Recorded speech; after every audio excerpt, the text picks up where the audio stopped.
po mga ka-subscriber, magandang umaga po sa inyo. Nandito naman po tayo sa aking video sa YouTube po. Dito tayo ngayon sa trabaho namin po mga ka-subscriber. Mag-update lang po tayo sa pangyayari sa ating dito sa bansang Pilipinas, kung bakit po hindi nila matanggap ang pagkakamali po nila. At ang ano po nila po sinasabi, ang may mali po yung mga Duterte. Sila na nga nito ang gumagawa ng kasalanan. Sila pa ang nagbibintang sa ating Pangulong Duterte. Dinala na nga po nila sa dahig. Ngayon, wala na silang kawala kasi naiipit na po sila. Dahil ang inosenteng tao na napunta sa dahig, walang kasalanan,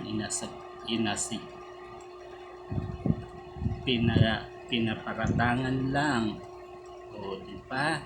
Ngayon litong-lito na sila. Ngayon ang performance ng ating Pangulo ngayon, rating rich niya pagka-Pangulo is 25%. Kasalukuyan ng Pilipinas dito sa bansang Pilipinas, ang ating presidente nagre-rate lang po ng 25%. Ibig sabihin noon po, ayaw na siya ng mga tao. Kung hindi kayo na anuhan po niyan sa rating nyo, kusa na lang bumaba sa pwesto nyo po, para hindi gaano kayo mapapahiya sa taong bayan. Yan ang sinasabi ko sa inyo.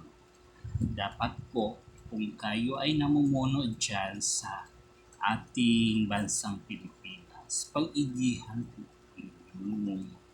Kasi marami kasi ngayon sa social media at nanonood ng mga balita. Sino? Kasi po, ang inaanuan kasi ninyo yung marami nakasuporta. Mali naman po ito. Si Duterte, ang mga Duterte pa ang kinakalaban nyo. Hindi kasi ninyo alam, marami nakasuporta at minamahal ng taong bayan ang mga Duterte. Kaya ako pa sa inyo po, wala kayo dyan nagawa sa sa pag-upo nyo, ilang ay 3 taon na kayo mahigit, wala pa di pagbabago ang bansa natin, tatlong pa rin ngayon sa kahirapan. Marami na pong mga adik sa kalye. Huwag natin ipatuloy po yun kasi kawawa yung mga kabataan ngayon. Marami nang lulong sa bisyo. Tama na po. Tama na po kung hindi na ninyo kaya mamuno sa ating bansa. Bumitaw na lang po kayo kasi kahiyan-hiyan kung kayo po ay talagang ifuforso ng mga taong bayan na. At saka imagine po ninyo, ang rating po ninyo is 25%. Sana po yun. Wala nang nagtitiwala sa inyo. Wala na pong nagtitiwala sa inyo po kasi kaliwat, kanan, may mga anomalya po kayo. Mas lalo sa BICAM, sa GAA, National Budget 2025, sa PhilHealth. Doon pa lang, inubos ninyo yung pera ng PhilHealth. Ngayon, kapag nagkakasakit yung mga taong mahirap na manghingi sa sa PhilHealth kasi wala ng budget zero budget na.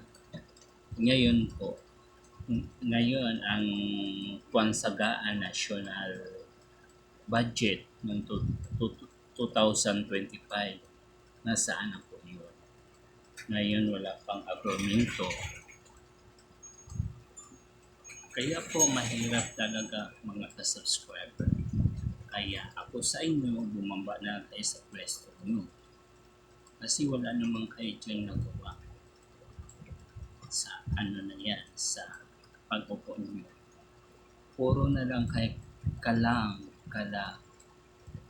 at hindi kayo nakakatulong sa kapwa, sa mga kababayan Pilipino na naghirap. Tingnan naman ngayon, ang taas na ng bilihin. Ang bigas, tumataas. Ang karne, tumataas. Ang bilihin, masyado na mataas. O sige, hanggang dito na lang po kasi na full storage na tayo. Salamat, baba.